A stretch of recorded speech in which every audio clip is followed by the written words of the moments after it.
حضرت ابراہیم اور حضرت اسحاق اور حضرت یعقوب علیہ السلام جو حضرت داؤد علیہ السلام کے آباء و اجداد تھے، ان کی بزرگی کا بیان لکھا پایا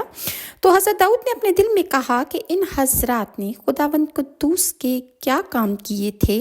جو اتنی مرتبے اور بلندیاں اور بزرگیاں انہیں پائیں۔ اسی وقت اللہ تعالیٰ سے خطاب آیا،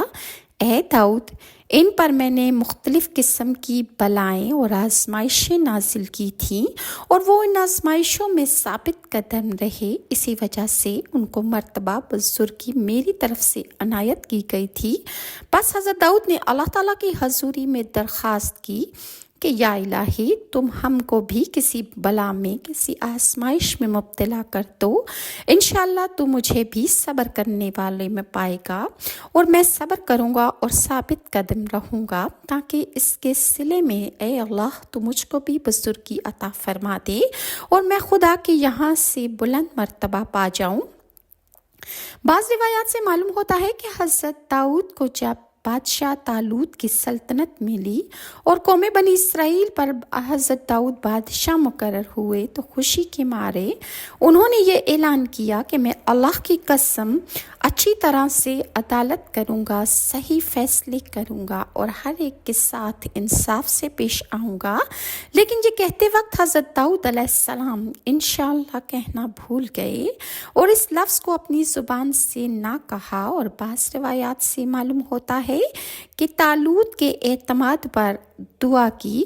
کہ اے پروردگار، تو گناہ گاروں پر رحم فرما، اور اپنے گناہ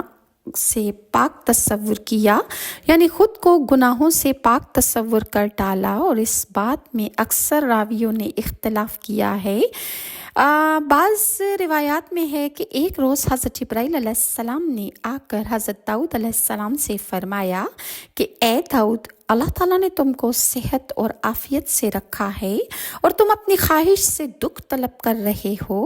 اچھا، اگر تمہاری تمنا یہی ہے تو وہ بالکل دن قریب ہے کہ ایک روز تم پر کوئی بلا، کوئی آفت، کوئی آزمائش نازل ہو جائے گی۔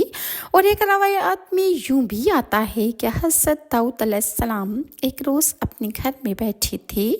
روز موعود کو دوشنبے کے دن 17ویں تاریخ تھی، ماہ رجب کا مہینہ تھا کہ اچانک حضرت داؤد نے ایک خوبصورت پرندہ کبوتر کے مانند، اور بدن اس کا سونے کے رنگ کا تھا،